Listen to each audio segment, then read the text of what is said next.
Hi friends, വിഷ്ണുശാലിനിയുടെ latest എപ്പിസോഡിലെ വിഷ്ണുവിന്റെ വണ്ടിയിലേക്ക് കയറിയ ആ അച്ഛനും മകളും വീട്ടിലെത്തിയിരിക്കുകയാണ്. അങ്ങനെ ഓരോ കാര്യങ്ങളൊക്കെ അമ്മയോട് വിശദീകരിച്ച് പറയും. നിന്റെ നിർബന്ധം കാരണം 30 പവൻ സ്വർണം കിട്ടിയിട്ടുണ്ട്. അങ്ങനെ ഫാഷനൊന്നും നോക്കിയില്ല. ഫാഷൻ നോക്കിയാലേ പണിക്കൂലി കൂടും. ലോൺ കിട്ടിയിട്ട് കൊടുക്കാന്ന് പറഞ്ഞ് ആ പലിശക്കാരൻ കുമാരൻ പിള്ളയുടെ കാല് പിടിച്ച് വാങ്ങിച്ച പണ ഇത്. എത്ര മുദ്രപത്രത്തിൽ ഒപ്പിട്ട് കൊടുത്തോന്നേ എനിക്കിപ്പോഴും നിശ്ചയമില്ല. അപ്പൊ ആ കുട്ടിക്കും എന്തായച്ചാ ലോണിന്റെ കാര്യം, കല്യാണത്തിന്റെ തലേന്നെങ്കിലും ലോണ് കിട്ടുമോ? അങ്ങനെ അച്ഛൻ അതേക്കുറിച്ചൊക്കെ ആരോടൊക്കെ സംസാരിച്ചിട്ടുണ്ടെന്ന് പറയാനേ. അല്ല മോളെ, ഇങ്ങനെ നിന്നാൽ എങ്ങനെയാ? അമ്മയ്ക്ക് ആ വാങ്ങിച്ച ആഭരണങ്ങളൊക്കെ കാണിച്ചു കൊടുക്കുക. അവളുടെ മനസ്സിലുള്ള ഡിസൈൻ ആണെന്ന് നോക്കട്ടെ. അല്ലെങ്കിലും എന്ത് അച്ഛന് വാങ്ങിച്ചു കഴിഞ്ഞാലും അമ്മയെ കാണിച്ചില്ലെങ്കിലേ സമാധാനം കിട്ടില്ലല്ലോ. അപ്പോഴാണ്, അയ്യോ ആ ബാഗ് എവിടെ? അച്ഛനങ്ങ് ഞെട്ടിപ്പോകും. എന്നോടാണ് ചോദിക്കുന്നത്. മോളെ, നീ ആ ബാഗ് തോളിൽ തൂക്കിയിട്ടല്ലേ നടന്നത്? ശരിക്കും നോക്ക്.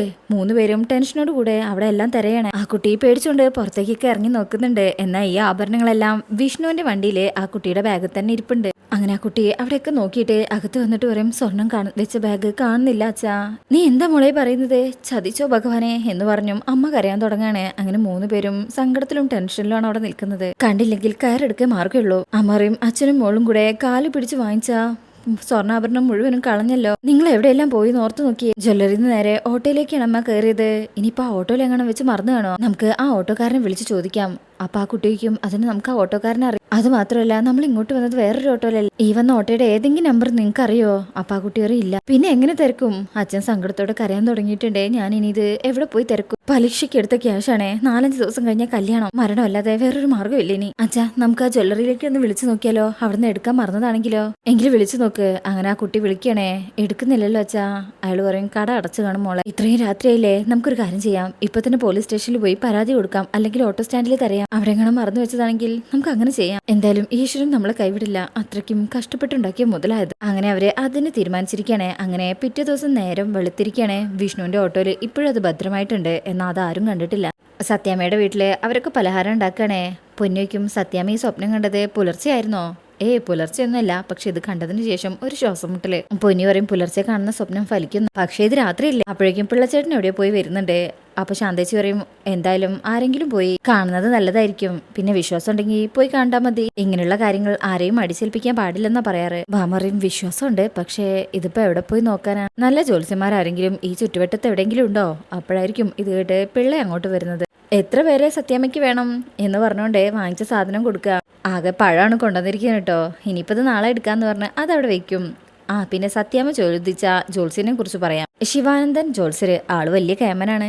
കാണണമെങ്കിൽ ബുക്ക് ചെയ്യണം. പക്ഷെ സത്യാമ്മയ്ക്ക് കാണണമെങ്കിൽ പറഞ്ഞാൽ മതി, ഞാൻ റെഡിയാക്കി തരാം. അതിനുള്ള ആള് നമ്മുടെ കസ്റ്റഡിയിലുണ്ട്. പൊന്നി പറയും, ഞാൻ ഈ പേര് കേട്ടിട്ടുണ്ട്. അയാളാണോ എന്നിങ്ങനെ ഏതൊരു സ്ഥലത്തിന്റെ പേര് പറഞ്ഞ് ചോദിക്കുമ്പോൾ പിള്ളച്ചേട്ടൻ പറയും, അത് തന്നെ. ആള് പറഞ്ഞ അച്ചട്ടാ. ബാമറിയും, എന്നാ പിന്നെ പോണം. കുറെ നാളായിട്ട് സ്വസ്ഥതയില്ല. പ്രശ്നങ്ങൾ ഒഴിഞ്ഞൊരു നേരവുമില്ല. എന്തെങ്കിലും ചെറിയ ദോഷമാണെങ്കിൽ പരിഹാരം ചെയ്ത് അങ്ങ് മാറിക്കോട്ടെ. സത്യമേ, പിതൃക്കളുടെ കോപം ഉണ്ടാകുമ്പോഴാ വീട് വിട്ട് ഇങ്ങനെ ഒഴിയേണ്ടി വരുന്നത്. ആത്മാക്കൾക്ക് നിത്യശാന്തി കിട്ടുന്നില്ലെങ്കിൽ അവർ നമുക്ക് സ്വസ്ഥത തരുമോ? ഇല്ല. നമ്മളെങ്ങനെ നാട് ചുറ്റും കറക്കിക്കൊണ്ടേയിരിക്കും. ഈ ബലികർമ്മങ്ങളൊക്കെ ആൾക്കാർ ചെയ്യുന്നത് എന്തിനാ? ഇങ്ങനെയുള്ള ദോഷങ്ങൾ മാറി കുടുംബത്തിൽ ശാന്തിയും സമാധാനവും ഉണ്ടാവാനാണ്. ഭാമറിയും, എങ്കിൽ പിന്നെ വൈകിക്കണ്ട, നമുക്ക് പോകാം. കാണാനുള്ള സമയം കുറിച്ചിട്ട് ഞാൻ അറിയിക്കാം എന്ന് പറഞ്ഞ് നിൽക്കണം അവരുടെ. ശേഷം പിന്നീട് കാണിക്കുന്നത് കുടുംബശ്രീ വീട്ടിലാണ്. രോഹിത് പോവാനായിട്ട് റെഡിയായി ഇറങ്ങാം. ശ്യാമേ, റെഡിയായില്ലേ? ദാ വരുന്നു എന്ന് ശ്യാമ അകത്തുനിന്ന് വിളിച്ചു പറയുന്നുണ്ട്. അപ്പോഴേക്ക് ശാരദാമ്മ ഒരു ഗ്ലാസ് ചായ കൊണ്ടുവന്ന് രോഹിത്തിന് കൊടുക്കണം. ഏത് ക്ഷേത്രത്തിലാ ബലിയിടാൻ പോകുന്നത്? അമ്മയുടെ നാട്ടിലുള്ള ക്ഷേത്രത്തിലാണ് ശാരദാമ്മേ. അങ്ങനെയുള്ള ദോഷം വല്ലതും ഉണ്ടെങ്കിൽ അതങ്ങ് മാറിപ്പോവുകയും ചെയ്യും. അപ്പോഴേക്കും ശ്യാമയും റെഡിയായി അങ്ങോട്ട് വരും. അപ്പോഴേക്കും ശാലിനിയും കുട്ടികളും വരും. ശാലിനി വയ്ക്കും, ഇവരിങ്ങോട്ട് രാവിലെ തന്നെ. അപ്പോൾ ശാരദാമ്മ എന്തിനാ പോകുന്നു എന്നുള്ള കാര്യം പറയണേ. പപ്പി വയ്ക്കും, അപ്പൊ എന്നെ കൊണ്ടുപോകുന്നില്ലേ? ശാലിനി പറയും, പപ്പിമോള് പോയാൽ എങ്ങനെയാ? നമുക്കിന്നൊരു യാത്രയുണ്ട്. അത് കേൾക്കുമ്പോ കുട്ടികൾക്ക് സന്തോഷവും. ഹായ് എന്ന് പറഞ്ഞ് നോക്കുക. ശ്യാമയ്ക്കും യാത്രയോ? ശാലിനിയെ രോഹിത്തിനെയും ശ്യാമയും നോക്കിയിട്ട് പറയും, അതെ, ഞാനും സത്യയും വിഷ്ണുവേട്ടനും കൂടെ ഇന്നൊരു ടൂർ പോകുന്നുണ്ട്. പപ്പിയെ കൂടെ കൊണ്ടുപോകണമെന്നുണ്ട്. എന്നോട് കാര്യങ്ങളെല്ലാം ശരിയാക്കിയിട്ട് വിളിച്ച് പറയാൻ പറഞ്ഞിട്ടുണ്ട്. കാര്യങ്ങളൊക്കെ ഓക്കെ ആണെങ്കിൽ ഞങ്ങൾ ഇന്ന് തന്നെ പുറപ്പെടും.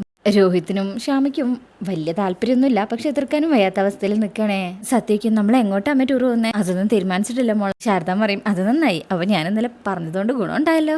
ശാലിനി പറയും, കാര്യങ്ങളൊന്നും വിഷ്ണുവേട്ടനോട് വിളിച്ച് പറഞ്ഞിട്ടില്ല, വന്നിട്ട് പറയാന്ന് കരുതി. ശ്യാമ പറയും, എങ്കിൽ പിന്നെ ഞങ്ങൾ പോയിട്ട് വരട്ടെ. രോഹിത്തും പറയും, കുട്ടികളുടെ സന്തോഷമല്ലേ, പോയിട്ട് വരൂ. അപ്പൊ പപ്പിയരും താങ്ക് യു വെച്ചാ രോഹിത്തും ഇങ്ങനെ ചിരിക്കും. ക്ഷമ രണ്ടുപേരെയും കെട്ടിപ്പിടിച്ച് ഉമ്മ കൊടുക്കും. രണ്ടുപേരും ശ്രദ്ധിക്കണം കേട്ടോ. പപ്പിയരും പിന്നല്ലാതെ ശ്രദ്ധിച്ചോളാം അമ്മേ. രോഹിത്തിനോട് പറയും എങ്കിൽ പിന്നെ നമുക്ക് പോയാലോ, എന്നാ പിന്നെ പോയിട്ട് വരാം എന്ന് പറഞ്ഞ് അവർ രണ്ടുപേരും അവിടെ നിന്ന് ഇറങ്ങണേ. അവര് പോകുന്നത് ഇവരിങ്ങനെ നോക്കി നിൽക്കും. ശാലിനിയും ശാരദാമ്മ പറയും അതെ പോകുന്നൊക്കെ കൊള്ളാം, എനിക്ക് എന്തെങ്കിലും വാങ്ങിച്ചോണ്ട് വരണം കേട്ടോ. ഞാൻ പറഞ്ഞിട്ടാ ഇവര് ടൂർ പ്രോഗ്രാം ഒക്കെ പ്ലാൻ ചെയ്തത്. ശാരദാമ്മയ്ക്ക് എന്ത് വേണമെങ്കിലും വാങ്ങിച്ചിട്ട് വരാം, എവിടേക്കാ പോകുന്നതെന്ന് കേൾക്കട്ടെ. ശാരദാമ്മ പറയും അങ്ങനെ ഇപ്പൊ ഞാൻ പുറത്തായല്ലേ. അപ്പോഴേക്കും ശാലിനിക്ക് ഒരു കോള് വരണേ. ദാ അനു വിളിക്കുന്നുണ്ട്, ടൂർ പ്രോഗ്രാം ഒക്കെ നടക്കൂല്ലേന്ന് ഇപ്പറയാം എന്ന് പറഞ്ഞ് ആ കോൾ എടുക്കണേ. അനു പറയും മാഡം പൊന്മുടിയിലെ എല്ലാം അറേഞ്ച് ചെയ്തിട്ടുണ്ട്, ഇനി മാഡവും ഫാമിലിയും അങ്ങ് എത്തിയാൽ മാത്രം മതി. അപ്പൊ ശാലിനി വയ്ക്കും പൊന്മുടിയോ, അപ്പോ താമസിക്കാനുള്ള കാര്യങ്ങളോ? അവിടെ അതൊരു ഫോറസ്റ്റ് ഏരിയ ആണ്, ക്വാർട്ടേഴ്സിൽ മുറി ബുക്ക് ചെയ്തിട്ടുണ്ട്, പിന്നെ ടെന്റ് കെട്ടി താമസിക്കാനുള്ള സംവിധാനങ്ങളും ഉണ്ട്. ശാലിനി പറയും ഓക്കെ. അനു പറയും എപ്പോഴാ പോകുന്നതെന്ന് പറയുകയാണെങ്കിൽ അവിടുത്തെ ഫോറസ്റ്റ് ഗൈഡ്സിന്റെ സേവനം നമുക്ക് ലഭിക്കും. ശാലിനി പറയും അനു ഇത് ഒഫീഷ്യൽ ആയിട്ടുള്ള യാത്രയല്ല, തീർത്തും പേഴ്സണൽ ആണ്, ഞങ്ങൾ അച്ഛനും അമ്മയ്ക്കും മക്കൾക്കും മാത്രമായിട്ടുള്ള കുറച്ചധികം നല്ല നിമിഷങ്ങൾ അതിന് വേണ്ടിയിട്ടുള്ള യാത്രയാ. ഇങ്ങനെ കേൾക്കുമ്പോൾ തന്നെ കുട്ടികൾ അവിടെ തുള്ളിച്ചാടാൻ തുടങ്ങിയിട്ടുണ്ട്. ശാലിനി പറയും അതുകൊണ്ട് തന്നെയാട്ടോ പേഴ്സണലിന് എടുത്തു പറഞ്ഞത്. അനു പറയും ഓക്കെ, മറ്റെന്തെങ്കിലും അറേഞ്ച്മെന്റ് ചെയ്യണമെന്നുണ്ടെങ്കിൽ എന്നൊന്ന് വിളിച്ചു പറഞ്ഞാൽ മതി, ഞാൻ എല്ലാം റെഡിയാക്കാൻ പറഞ്ഞോളാം. ശരി അനു, എന്തുണ്ടെങ്കിലും വിളിക്കാം എന്ന് പറഞ്ഞ് ആ കോളം കട്ടയും. അങ്ങനെ ശാലിനി പറയും പൊന്മുടി. അത് കേൾക്കുമ്പോൾ തന്നെ കുട്ടികൾ തുള്ളി ചാടും. ശാലിനി പറയും കാടാണ്, കാടിന്റെ ഭംഗിയൊക്കെ ആസ്വദിച്ചുകൊണ്ട് നമുക്കൊരു 2 ദിവസം അടിച്ചു പൊളിക്കാം. സത്യം പറയും ഹോ വാട്ടർ തീം പാർക്ക് മതിയായിരുന്നു, എങ്കിലും വെള്ളത്തിലൊക്കെ ഒന്ന് ഇറങ്ങായിരുന്നു. പപ്പിയും പറയും അതെ കുറെ റൈഡിലും കയറായിരുന്നു. ശാലിനി പറയും എങ്കിൽ ആ സങ്കടം വേണ്ട, നമുക്ക് ആദ്യം വാട്ടർ തീം പാർക്കിൽ പോകാം, അതിനുശേഷം പൊന്മുടിയിലേക്ക് പോകാം, എന്താ ഓക്കെ അല്ലേ? കുട്ടികൾ രണ്ടുപേരും ഓക്കെ എന്ന് ഒരേ സ്വരത്തിൽ പറഞ്ഞ് തുള്ളിച്ചാടാണ് വീണ്ടും. ശാരദാമ്മയോട് പറയും ഞങ്ങൾ വാട്ടർ തീം പാർക്കിലും പോകുന്നുണ്ട്. ശാരദാമ്മ എന്ന് പറഞ്ഞിങ്ങനെ തലയാട്ടും. എങ്കിൽ വാ നമുക്ക് കൊണ്ടുപോകാനുള്ള ഡ്രസ്സൊക്കെ പാക്ക് ചെയ്യാം എന്ന് പറഞ്ഞ് രണ്ടുപേരും അകത്തേക്ക് ഓടി പോവാണ്. അവൾക്ക് എന്തായാലും സന്തോഷായിടി. മോള് വിഷ്ണുവിനെ വിളിച്ചു പറ, അവനും കൂടെ വരേണ്ടതല്ലേ. ശാലിനി പറയും ഇന്നലെ അമ്മ പറഞ്ഞിരുന്നെങ്കിൽ പെട്ടെന്ന് തീരുമാനമൊന്നും എടുത്തില്ലായിരുന്നു, കാര്യം പറയുമ്പോ ഒഴിവ് പറയാതിരിക്കുന്ന രീതിയിൽ വേണം കാര്യങ്ങൾ നീക്കാൻ, ഇനി എന്താ വഴി എന്ന് പറഞ്ഞിങ്ങനെ ആലോചിക്കുമ്പോ ശാരദ പറയും ആലോചിച്ച് നിൽക്കാതെ വേഗം റെഡിയാവാൻ നോക്ക്. അതിനുശേഷം ശാലിനി ഇങ്ങനെ ആലോചിച്ച് നിൽക്കാട്ടോ. പിന്നീട് കാണിക്കുന്നത് ആ അച്ഛനും മോളും കൂടെ രാവിലെ തന്നെ ജ്വല്ലറിയിലേക്ക് വന്നിരിക്കുകയാണ്. അവരെന്തിനാ വന്നതെന്ന് ചോദിക്കുന്നതിന് മുന്നേ തന്നെ അവിടെയുള്ള ഓരോ കളക്ഷനെ കുറിച്ചും അവിടെയുള്ള ആള് പറയും. അപ്പോഴേക്കും ആ കുട്ടി പറയും ഞങ്ങൾ അതിന് വന്നതല്ല, ഞങ്ങൾ ഇന്നലെ രാത്രി ഇവിടെ സ്വർണ്ണാഭരണം എടുത്ത് പോയതാ. അപ്പൊ വേറൊരു സ്റ്റാഫിനെ വിളിച്ച് ചോദിക്കുമ്പോൾ അയാൾ പറയും എനിക്ക് ഓർമ്മയുണ്ട്, കട അടയ്ക്കുന്നതിന് മുന്നാണ് ഇവർ വന്ന് എടുത്തോണ്ട് പോയത്. അപ്പോൾ ആ കുട്ടിയും ആ കുട്ടിയുടെ അച്ഛനും പറയും ആഭരണങ്ങളെ കഷ്ടപ്പെട്ട് ഉണ്ടാക്കിയതാണേ, ഞങ്ങൾ ഇവിടുന്ന് 30 പവൻ വാങ്ങിച്ച് വീട്ടിലെത്തിയപ്പോൾ അതാ 30 പവൻ ഇല്ല, ആഭരണങ്ങൾ കാണുന്നില്ല എന്ന് പറയുന്ന നിൽക്കുമ്പോൾ ഇവരും ഞെട്ടും. ഇവരറിയും പക്ഷേ ഇവിടുന്ന് നിങ്ങൾ 30 പവൻ ബാഗിൽ ഇട്ടു പോകുന്നത് ഞാൻ കണ്ടതാണ്, ഇവിടുന്ന് വീട്ടിലെത്തിയതിന് മുമ്പേ നിങ്ങൾ വേറെ എവിടെയെങ്കിലും ഇറങ്ങിയിരുന്നോ? ആ കുട്ടി പറയും ഇല്ല, ഇവിടുന്ന് ഒരു ഓട്ടോ വിളിച്ചാൽ ഞങ്ങൾ പോയത്, ഇവിടുത്തെ CCTV-യിൽ ആ ഓട്ടോയുടെ ഡീറ്റെയിൽസ് ഉണ്ടാവുമല്ലോ, എന്നാൽ അതുവഴി അന്വേഷിക്കാന്ന് കരുതിയിട്ടാ. അപ്പൊ കടയുടമ ഉണ്ട് അവിടെ. അയാൾ പറയും അതിന് സാധ്യമല്ല, നിങ്ങൾ പോലീസ് സ്റ്റേഷനിൽ കേസ് കൊടുക്കൂ, അവര് വന്ന് ഇവിടുന്ന് ചോദിക്കും, ഇവിടുന്നാണല്ലോ ആഭരണം എടുത്തത്, അപ്പൊ ഞങ്ങളെ CCTV ഫുട്ടേജ് ഒക്കെ അവർക്ക് കൊടുത്തോളാം, നിങ്ങൾ പറഞ്ഞ പോലെ ചെയ്താട്ടെ എന്ന് പറഞ്ഞ് അവരെവിടുന്ന് പറഞ്ഞയക്കുകയാണ്. ശേഷം പിന്നീട് കാണിക്കുന്നത് വിഷ്ണുവിന്റെ ഓട്ടോ ഇപ്പോഴും എടുത്തിട്ടില്ല, അവിടെ തന്നെ ഉണ്ട് കേട്ടോ. ശാന്തേച്ചിയാണെങ്കിൽ പലഹാരങ്ങളൊക്കെ പാക്ക് ചെയ്യാം. സത്യമ്മ എല്ലാ ബേക്കറിയിലും കൊടുക്കേണ്ട ഐറ്റംസ് ഒക്കെ അതായത് ലിസ്റ്റ് ഒക്കെ കൊടുക്കുന്നുണ്ട് കേട്ടോ. ഈ സമയത്തായിരിക്കും ശാലിനി ശാന്തേച്ചിയെ വിളിക്കുന്നത്. ശാലിനി കുഞ്ഞാണല്ലോ എന്ന് പറഞ്ഞ് ശാന്തേച്ചി ഫോണുമായിട്ട് പുറത്തേക്ക് പോവാ. എന്താ കുഞ്ഞേ? അപ്പോൾ ശാലിനിക്കും സത്യമ്മ ഉണ്ടോ അടുത്ത്? ഇല്ല കുഞ്ഞേ, ഞാൻ പുറത്താണേ. എങ്കിലേ ശാന്തേച്ചി ഒരു ഉപകാരം ചെയ്യണം, ഈ ഫോൺ കോൾ ഒന്ന് അച്ഛന് കൊടുക്കോ? ഞാനിപ്പോ കൊടുക്കാം, സാർ മുട്ടിൽ തന്നെ ഉണ്ട്. അങ്ങനെ ശാന്തേച്ചി രാഘവേട്ടനെ ഫോൺ കൊണ്ടുപോയി കൊടുക്കണേ. പൊന്നിയും പിള്ളയും ഉണ്ട് അടുത്ത്. ശാലിനി കുഞ്ഞിന് എന്തോ പറയാനുണ്ടെന്ന്. ആ മോളെ അച്ഛനാണേ. എന്താ മോള് സുഖമായിട്ടിരിക്കുന്നോ? അല്ല മോളെന്താ വിളിച്ചത്? എന്തോ കാര്യമുണ്ടല്ലോ. അച്ഛാ മക്കൾക്ക് ഒരു മൂഡ് ഓഫ്, അതൊന്ന് മാറ്റിയെടുക്കാൻ വേണ്ടി ഒരു ടൂർ പോവാന്ന് വിചാരിച്ചു. രാഘവേട്ടൻ പറയും അത് നല്ല കാര്യമാണ് മോളെ, കുട്ടികൾക്ക് മാത്രമല്ല നിങ്ങൾക്കും അതൊരു ചേഞ്ച് ആയിരിക്കും. ഞാൻ അങ്ങോട്ട് പറയണമെന്ന് കരുതിയതാ, അവനോട് പറഞ്ഞിട്ട് കാര്യമില്ല, മോളെങ്കിലും ചിന്തിച്ചല്ലോ, നല്ലത്. അല്ല അവനെന്ത് പറഞ്ഞു? അല്ല അവൻ ഇങ്ങനത്തെ കാര്യമൊന്നും ഇവിടെ പറഞ്ഞിട്ടില്ലല്ലോ. അപ്പൊ ശാലിനി പറയും അത് വിഷ്ണുവേട്ടനോടൊന്ന് അവതരിപ്പിക്കാൻ കൂടി വേണ്ടിയിട്ടാ ഞാൻ അച്ഛനെ വിളിച്ചത്. ചിലപ്പോ ഞാൻ പറഞ്ഞാൽ ശരിയാവില്ല, അച്ഛനാവുമ്പോ പിന്നെ ഒന്നും എതിർത്ത് പറയില്ലല്ലോ. അല്ല മോളെ എപ്പോഴേക്കാ യാത്ര? അപ്പോഴേക്കും ശാലിനിയുടെ അടുത്തേക്ക് കുട്ടികൾ ഓടി വരുന്നുണ്ട്. ശാലിനി പറയും ഉടനെ പോണം, റിസോർട്ടും മറ്റും ബുക്ക് ചെയ്തിട്ടുണ്ട്, വിഷ്ണുവേട്ടന്റെ സമ്മതം കൂടി കിട്ടിയാൽ പിന്നെ ബാക്കി കാര്യങ്ങൾ പ്ലാൻ ചെയ്യാൻ പറ്റുമോ? അപ്പൊ രാഘവേട്ടൻ പറയും അതൊക്കെ മക്കൾ റെഡിയാക്കിക്കോ, അവനെ സമ്മതിപ്പിച്ച് പറഞ്ഞയക്കുന്ന കാര്യം ഞാനേറ്റു. അല്ല മക്കളൊക്കെ എന്തേ? ശാലിനി പറയും ഇവിടെ ഞാൻ കൊടുക്കാം എന്ന് പറഞ്ഞ് സ്പീക്കറിൽ ഇട്ടിട്ട് കുട്ടികൾക്ക് ഫോൺ കൊടുക്കുക. കുട്ടികളോട് സന്തോഷത്തോടെ വിശേഷങ്ങളൊക്കെ ചോദിക്കും. അല്ല ടൂർ വരുമ്പോ അച്ഛൻ എന്താ കൊണ്ടുവരാ?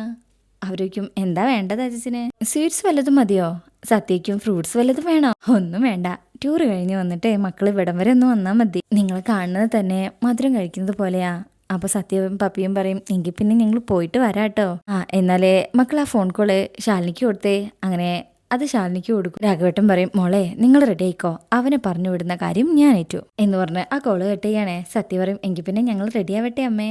ശാലിനി ആന്ന് മൂളാൻ കേൾക്കേണ്ട താമസം രണ്ടുപേരും കൂടെ റെഡിയാവാനായിട്ട് ഓടിപ്പോവാ. കാര്യം എന്താന്ന് പിള്ളച്ചേട്ടൻ തിരക്കുമ്പോ രാഘവേട്ടൻ പറയും ഈ വിഷ്ണുവിനെ സമ്മതിപ്പിക്കേണ്ട ജോലി എനിക്കാ. പിള്ള പറയും അത് വേണം, അവർക്ക് അങ്ങനെയെങ്കിലും ഒരു സന്തോഷം കിട്ടട്ടെ. അങ്ങനെ ശാലിനിയും ഇപ്പൊ ഭയങ്കര സന്തോഷത്തിലാണ് കേട്ടോ. അപ്പൊ ഇങ്ങനെയൊക്കെയാണ് ഈ ഭാഗത്തുള്ളത്. പിന്നെ ഇതിന്റെ പ്രമോല് കാണിക്കുന്നത് വിഷ്ണുവും അങ്ങോട്ട് ടൂർ പോകാനായിട്ട് വന്നിരിക്കുക. രാഘവേട്ടൻ പറഞ്ഞ് സമ്മതിപ്പിച്ചിട്ടുണ്ട്. പിന്നെ എന്തായാലും 2 ദിവസം വിഷ്ണുവും ശാലിനിയും കുട്ടികളും കൂടെയുള്ള ടൂർ പോവുകയാണ് കേട്ടോ. ആദ്യം തന്നെ വാട്ടർ തീം പാർക്കിലാണ് പോകുന്നത്. അവിടെയുള്ള കുറെ റൈഡ്സിലൊക്കെ അവര് കയറുന്നുണ്ട്. വെള്ളത്തിലൊക്കെ തുള്ളി കളിക്കുക, ചാടി കളിക്കുക, അങ്ങനെയൊക്കെ ഉണ്ട്. അപ്പൊ ഈ ഭാഗത്തിനൊക്കെ ആയിട്ട് നമുക്ക് വെയിറ്റ് ചെയ്യാം. റിവ്യൂ ഇഷ്ടപ്പെട്ടിട്ടുണ്ടെങ്കിൽ ചാനൽ ലൈക്ക് ചെയ്ത് സബ്സ്ക്രൈബ് ചെയ്ത് സപ്പോർട്ട് ചെയ്തേക്കണേ. താങ്ക്